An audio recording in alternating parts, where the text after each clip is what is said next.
Right ఇక AP మంత్రి RK రోజాకి సంబంధించి వైసీపీలో అసంతృప్తి రోజు రోజుకు పెరిగిపోతూనే ఉంది. నియోజకవర్గంలోని 5 మండలాల వైసీపీ ఇన్ఛార్జీలు మరోసారి తీవ్ర స్థాయిలో ఆరోపణలు చేశారు.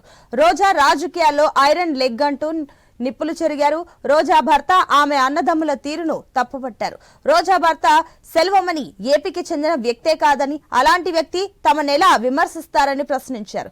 నియోజకవర్గంలో కార్యకర్తల భిక్ష వల్లే రోజా 2 సార్లు ఎమ్మెల్యేగా గెలిచారని, అప్పుల్లో ఆమె 100 కోట్లు ఎలా సంపాదించారో ఇక చెప్పాలని ప్రశ్నల వర్షం కురిపించారు. రోజాకు నగర టికెట్ ఇవ్వొద్దని, ఇస్తే ఓడిపోతారనేది పార్టీ పెద్దలు కూడా గుర్తించాలని అన్నారు.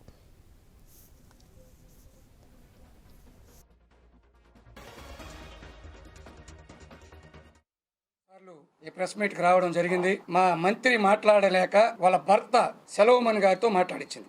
ఆమె మాట్లాడకుండా సెలవుమణి అని ఆయన మన స్టేటు కాదు, మా నగిరి కాదు, ఆయనకి ఏం సంబంధం అని మేము అడుగుతున్నాం. ఫస్ట్ ఆమె సమాధానం చెప్పకుండా వాళ్ళ భర్త ద్వారాగా మాకు పదవులు ఇచ్చినామని చెప్తున్నాడు ఆయన. ఆమె తెలుగుదేశంలో 2004-2009లో పోటీ చేసి కాంగ్రెస్ పార్టీగా ఓడించడం జరిగింది. ఆ తర్వాత వైఎస్ఆర్ ని కలవడం జరిగింది. వైఎస్ఆర్ ఈమె కలవడం, ఆయన అకాల మరణం చెందడం ఇవన్నీ జరిగిపోయింది. అప్పటి నుంచి ఆమెకు ఐరన్ లెగ్ అనే పేరు వచ్చింది.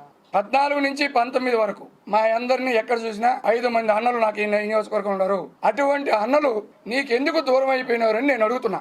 మీ అన్నదమ్ముల యొక్క అక్రమ సంపాదనకు నీకు మేముంటే ఇబ్బంది అనేది ఉద్దేశంతో మమ్మల్ని మీరు కొద్దిగా దూరం పెట్టడం జరిగింది. వైఎస్ఆర్ కాంగ్రెస్ పార్టీకి పనిచేసినాము, ఆమె గెలవడానికి కృషి చేసినాము.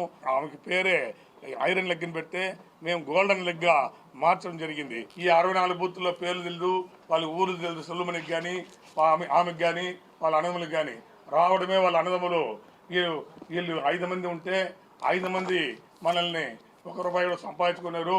మనం ఇప్పుడే అప్పుల్లో ఉన్నాము కాబట్టి మనం ఇలా చేసుకుంటే మంచిదని మమ్మల్ని 5 మందిని దూరం పెట్టడం జరిగింది. ఎక్కడ చూసినా ల్యాండ్ మాఫియా, ఎక్కడ చూసినా డబ్బులు తీయడం, ఎక్కడ చూసినా అరాచకం.